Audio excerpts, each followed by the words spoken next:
Baik teman-teman, kita masuk pertemuan kita yang pertama di kelas bimbel UPPPG, ya UPPPG bahasa Inggris ya, yang akan dilaksanakan 26-27 bulan ini. Jadi di sini teman-teman, pertama kita membahas materi secara ringkas. Yang pertama yaitu tentang types of text ya, ada 13 jenis types. Bapak Ibu, jenis types of text ini untuk UPPPG, baik untuk pretest PPG ataupun UPPPG, ini sering di-combine dengan pedagogik, gitu ya. Jadi baik itu model pembelajaran ya, ataupun konteks model pembelajaran dan lain sebagainya. Itu nanti sering dikaitkan Bapak Ibu. Jadi ini merupakan materi yang penting menurut saya ya. Jadi yang pertama naratif, to narrate, menceritakan ya. Salah satu ciri-cirinya adalah menggunakan tensesnya apa teman-teman? Ya, simple past ya. Jadi kalau ada soal jadi kalau ada soal, kalau menanyakan jenis teks contohnya, ya itu salah satu indikasinya. Kalau tensesnya tidak dominan simple past, berarti bukan naratif teks Bapak Ibu ya. Jadi ini ada generic structure-nya ya. Ini generic structure mengenai types of text sering ditanyakan Bapak Ibu ya. Generic structure ya. Kita lihat sini orientation, complication, resolution, reorientation. Ini optional ya. Ini seperti moral value. Selanjutnya jadi generic structure of narrative text. Di sini ringkasannya ya. Sini ada dominant language features ya, using past tense ya. Ada juga using action verb, chronological range. Ya, yang kedua recount ya, sama dengan naratif, tense-nya juga tentu yang mendominasi Bapak Ibu ya. Bukan maksudnya semuanya itu, bukan maksudnya semuanya simple past ya. Yang mendominasi adalah simple past. Ya, diawali juga dengan orientation, events, kejadiannya. Lalu reorientation, ini seperti kesimpulannya Bapak Ibu ya, bisa juga merupakan saran. Oke. Lalu ini dominant language ya, seperti yang tadi di sini. Oke, di sini juga ada using action verb, using adjective. Ya. Oke, selanjutnya deskriptif. Deskriptif Bapak Ibu menjelaskan sesuatu yang spesifik. Nah, itu dia ya. Yang spesifik. Apa maksudnya spesifik? Bukan yang general. Ya, nanti ini kita hubungkan dengan report text ya. Descriptive text, report text itu dia sama-sama mendeskripsikan. Kalau descriptive text dia spesifik, jelas barangnya apa. Ya, kalau report text itu seperti ilmu pengetahuan secara general dia. Maka Bapak Ibu kalau ada contohnya judul sebuah teks gitu ya. Pokoknya judul pertama dogs, judul kedua my dogs. Nah, maka yang judul kedua ini report text. Mana Mister? Oh, tadi sempat terputus ya saya. Iya. Sebentar ya.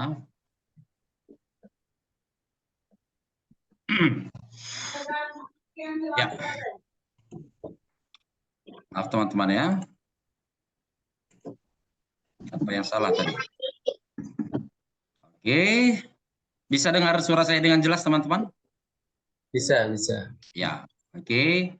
Saya tidak tahu apakah ini lanjut recording yang tadi atau dia mengulang ya.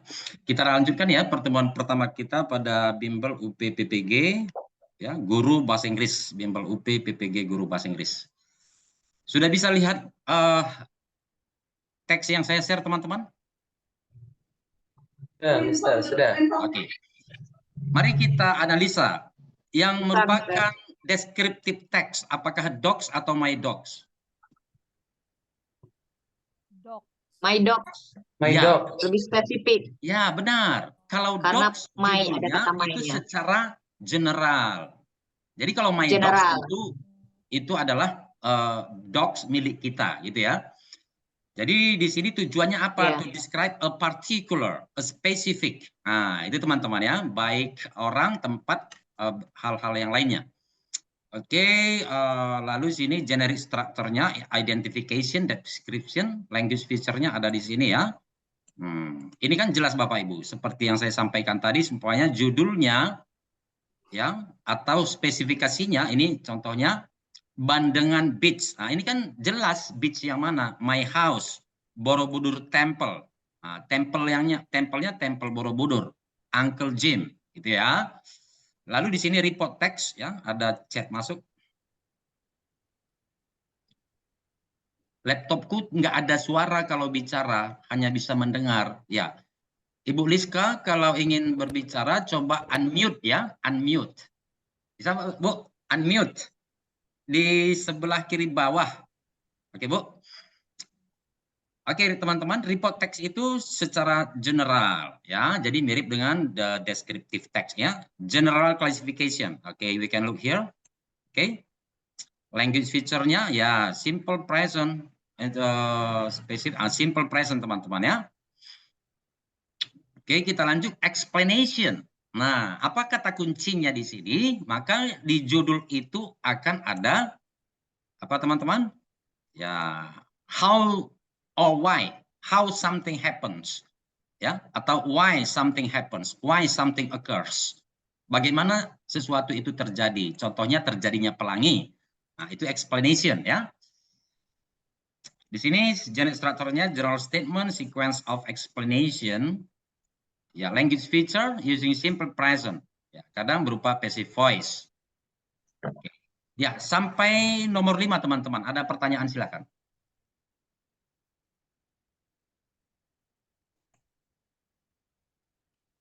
Ada pertanyaan Bapak Ibu?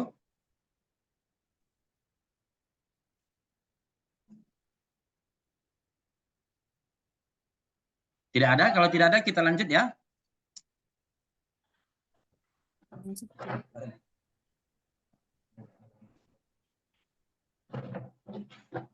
Baik, kita lanjutkan analytical exposition text. Ya, apa temannya satu lagi teman-teman yang exposition text? Ada yang ingat? Ya, hortatory ya. Jadi ini sama-sama explanation text. Ya, apa perbedaan utamanya? Ya. Oke, kalau sebelum kita sampai ke sana, kita lihat dulu, yaitu di sini adalah mengangkat sebuah teks yang menjadi fenomena. Ini teman-teman ya. Ya, jadi menganalisa. Oke, kalau di analytical itu di bagian akhirnya cuma ada conclusion. Nah, itu teman-teman ya.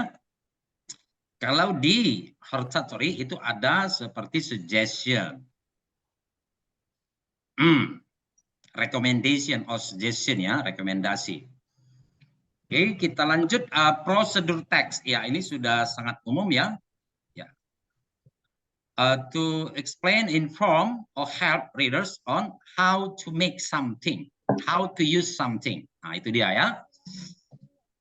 Oke, kita lanjutkan discussion. Nah, ini Bapak Ibu ya, discussion ini juga apa yang ada di sini kata kuncinya teman-teman atau intinya bahwa ada pro and cons. Ini teman-teman ya.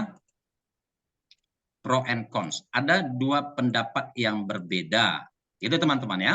Maka biasanya Bapak Ibu kalau dia ada sumpahnya 4 paragraf ya, pertama pembukaan ya stating the issue, lalu masuk pro argument pro, maka di awal paragraf ketiga yang argumen cons ini sering dipakai kata-kata seperti however. Nah, kalau ada kata however, in other hand, maksudnya apa teman-teman? Berarti ada dua pendapat yang berbeda, itu ya. Ya, di sisi lain. Ya, benar. Kalau however itu artinya namun demikian gitu ya. Namun Ya, jadi demikian. contoh-contohnya seperti the advantage and disadvantage. Ya, gitu ya. Lalu review. Nah, ini mereview. Kalau YouTuber ini salah satu apa mereka ya, ada spesifikasi mereka mengenai mereview sesuatu. Ya, tentu di sini harus apa ya, objektif teman-teman ya. Jadi mereview ya, orientation in interpretative recount, lalu evaluation, lalu submission atau closing statement. Yang selanjutnya anekdot. Ya, apa ini anekdot? Ya. Menceritakan kejadian ganjil ya, anekdot, baik fakta maupun imajinasi. Oke, lalu coba kita lihat di sini.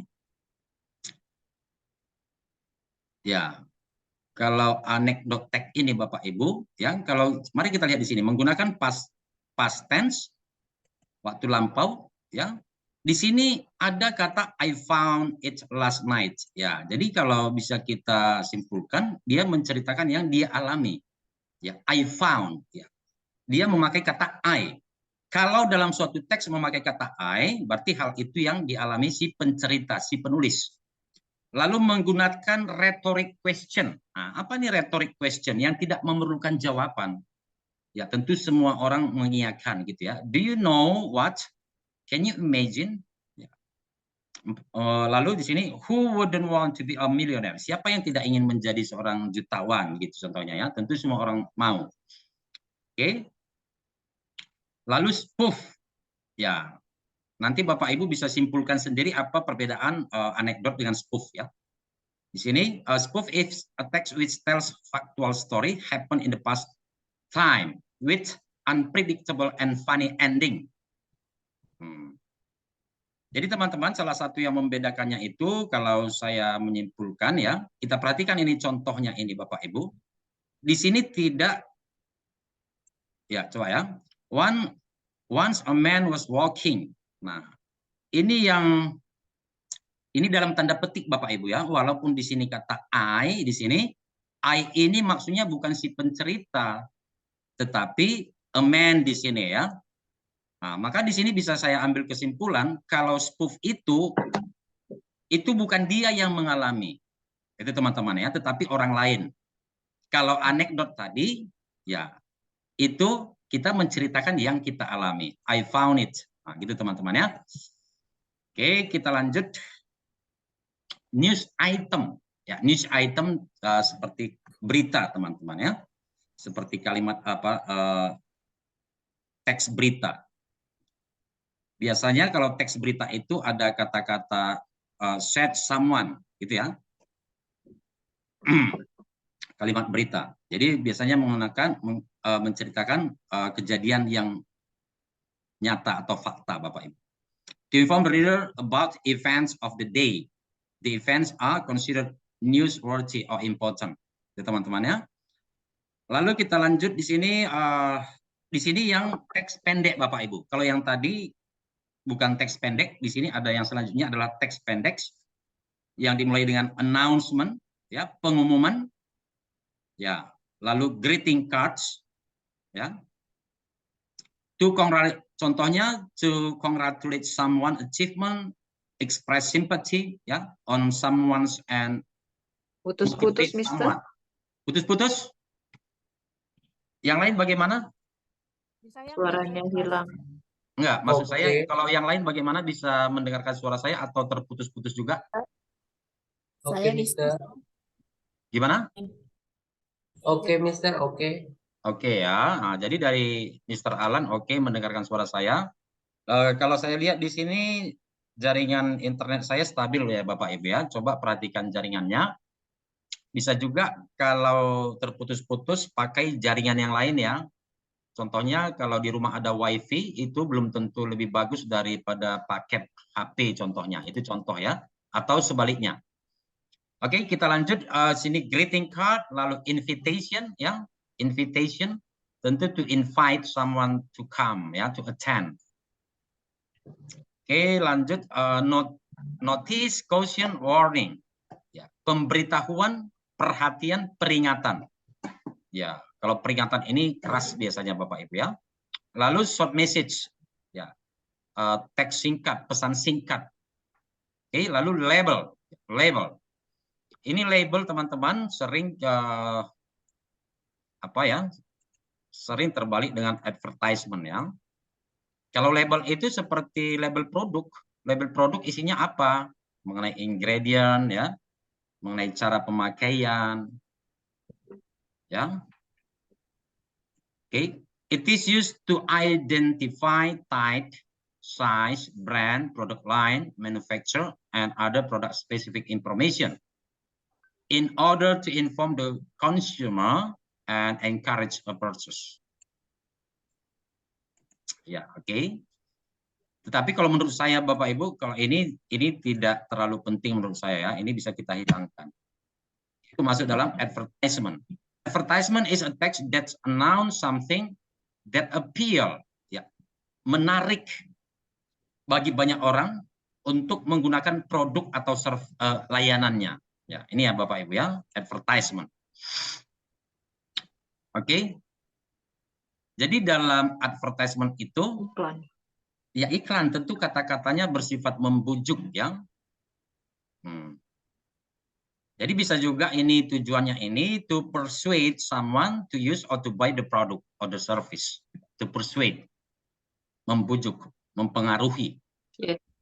Jadi ini dia apanya ya, language feature-nya untuk advertisement, simple, clear, short, attractive. Nah, ini ya, attractive. Persuasif. Ya, menggunakan slogan bisa meyakinkan pembaca untuk membeli atau untuk datang. Oke, yang berikutnya letter, ya surat. Tentu ada surat formal, surat informal. Dari bahasanya bisa kita perhatikan ya. Ya, strukturnya ada heading. Oke, heading teman-teman ya. Kalau seperti kepala surat, ya bisa juga kita masukkan situ ya. Lalu sender address, name and receiver address, date, greeting. Lalu ada bodinya, ya itu body itu isi surat ya, paragraf pertama, 2, 3 dan seterusnya. Oke teman-teman, sebelum kita lanjutkan ada pertanyaan mengenai types of text dan short functional text. Tidak ada? Saya mau nanya, Mister. Ya silakan. Pertanyaan yang apa? Perbedaan yang paling mendasar di explanation sama prosedur itu apa? Misalnya kalau dia sama-sama how to make misalnya gitu. Kalau how to make pasti prosedur. Kalau explanation itu tadi how something occurs, how something happens. Nah, itu ya. Oh, bagaimana terjadi? Oh, gitu. Iya, gitu ya. Jadi bisa hal-hal seperti itu teman-teman bisa dicatat ya. Dibuat aja catatan singkat. Bagaimana kita bisa memahami ya. Iya. Oke, ada lagi Bapak Ibu? Ya, just feel free ya. Seperti yang saya katakan tadi, ya jangan disimpan di dalam hati. Saya mau nanya, Mister. Ya, silakan. Perbedaan analytical exposition sama hortatory tadi. Ya, Ibu Herani ya. Ya, jadi kan analitik ya to analyze. Ya. Jadi kedua-duanya itu analytical text dan hortatory itu sama-sama meyakinkan pembaca bahwa apa yang mereka sampaikan itu adalah penting. Itu pertama ya. Lalu sama-sama juga menuliskan isu yang merupakan fenomena. Itu Bapak Ibu. Maka selanjutnya baik di analytical maupun hortatory ya mengungkapkan atau mencurahkan menuliskan argumennya ya. Hal-hal yang mendukung apa yang disampaikan di awal. Oke. Lalu di analytical itu ya di paragraf terakhir hanya ada reiteration. Nah, ini kan analytical ini ya. Nah, di paragraf terakhir kalau kita lihat ini strukturnya thesis, argument 1, argument 2, reiteration or conclusion, restating the writer's position. Nah, jadi hanya berupa konklusi Bapak Ibu. Ya, apa yang sudah disampaikan di awal. Itulah di paragraf terakhirlah perbedaannya dengan hortatory. Di hortatory exposition text itu di sini dituliskan ya, statement of what should or should not happen or be done based on the given arguments. Maka di sini kadang muncul kata-kata seperti should ya. Kalau should itu kan memberikan saran ya, sebaiknya, atau kata-kata seperti need. Nah, kalau ada kata-kata need itu menyarankan, rekomendasi. Bisa dipahami Ibu Herani? Iya, Mister. Oke. Ada lagi Bapak Ibu? Silakan. Kalau tidak ada kita lanjut ya.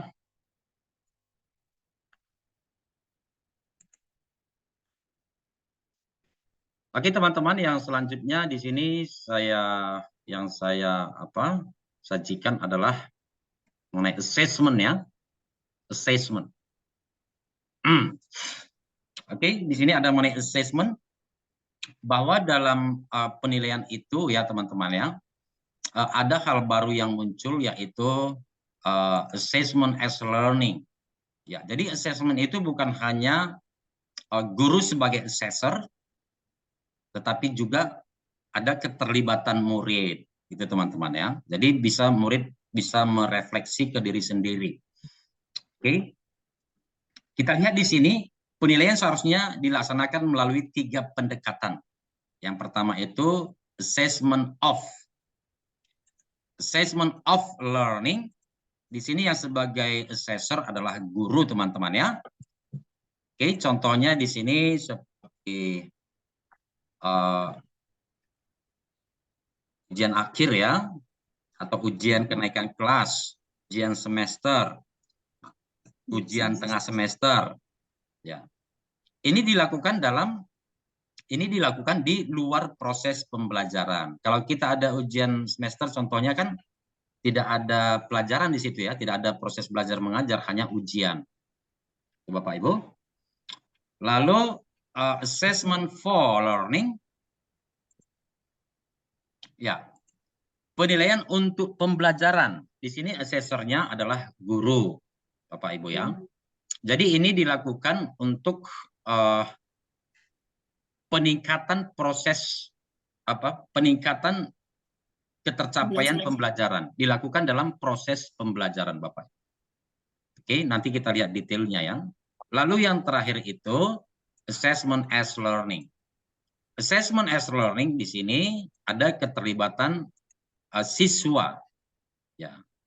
Jadi atau sesama siswa, ya. Mereka mengambil mereview kembali kepada diri mereka sendiri, teman-teman. Coba kita lihat detailnya sedikit ya. Di sini assessment for learning, assessment of learning pertama ya. Di sini assessment of learning, guru sebagai assessor. Ya, di sini ada contohnya, ujian nasional, sekolah, madrasah, berbagai bentuk penilaian sumatif. Ya, jadi masuk dalam sumatif Bapak Ibu ya. Jadi yang selanjutnya assessment for learning. Ya, assessment for learning dilakukan selama proses pembelajaran berlangsung dan biasanya digunakan sebagai dasar untuk melakukan proses perbaikan. Nah, ini dia kata kuncinya Bapak Ibu ya. Untuk melakukan proses belajar mengajar. Ya, teman-teman ya. Itu adalah assessment for learning. Dengan assessment for learning, pendidik dapat memberikan umpan balik terhadap proses belajar mengajar, terhadap proses belajar peserta didik, memantau kemajuan, menentukan kemajuan berikutnya. Itu adalah assessment for learning. Oke, apa ini contoh-contohnya? Ya, kalau yang tadi yang pertama itu sumatif, ini formatif teman-teman ya. Misalnya tugas-tugas, presentasi, proyek, kuis-kuis, ya, merupakan assessment for learning. Selanjutnya assessment as learning, ya, memiliki fungsi yang mirip dengan assessment for learning, yaitu berfungsi sebagai formatif dan dilaksanakan selama proses pembelajaran berlangsung. Perbedaannya, assessment as learning melibatkan peserta didik secara aktif. Ini teman-teman ya. Dalam kegiatan penilaian tersebut, peserta didik diberi pengalaman untuk belajar menjadi penilai bagi dirinya sendiri, ya, menjadi penilai bagi murid sendiri. Itulah yang disebut dengan self-assessment. Ada pertanyaan mengenai hal ini, Bapak Ibu? Yang 3 hal ini?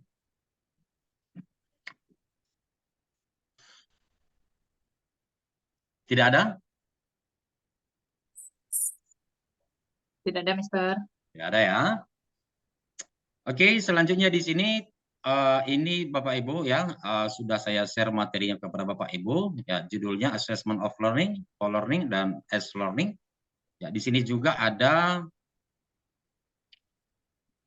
Sebentar ya. Ya, jenis-jenis evaluasi ya, jenis-jenis evaluasi. Untuk jenis-jenis evaluasi ini teman-teman, ya yang sering muncul itu atau yang mungkin muncul nanti adalah ujian formatif. Ini tentu kita sudah paham ya. Formatif. Ya.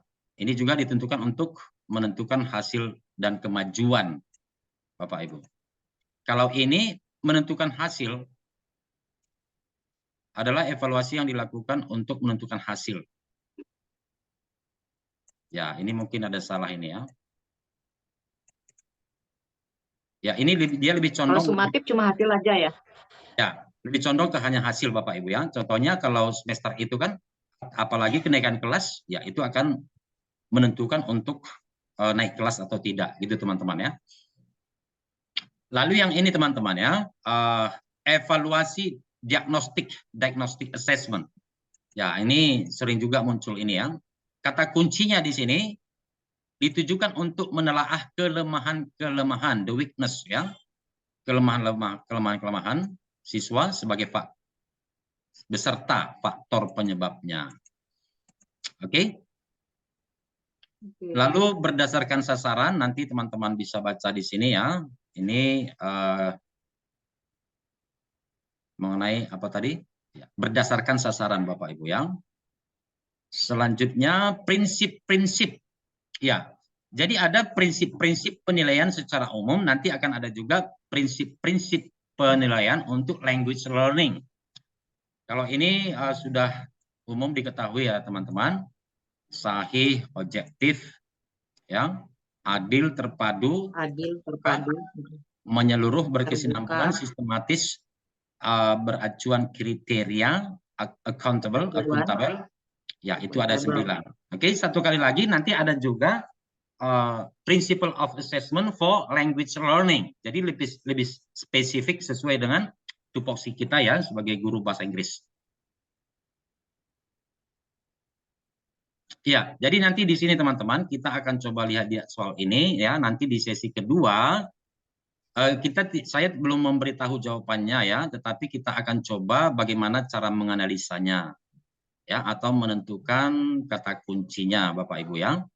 Jadi di kelas-kelas awal kita nanti pertemuan-pertemuan awal kita nanti lebih fokus terlebih dahulu untuk pedagogik. Oke, ada yang ingin disampaikan teman-teman silakan. Tidak ada? Tidak ada, ya. Mister.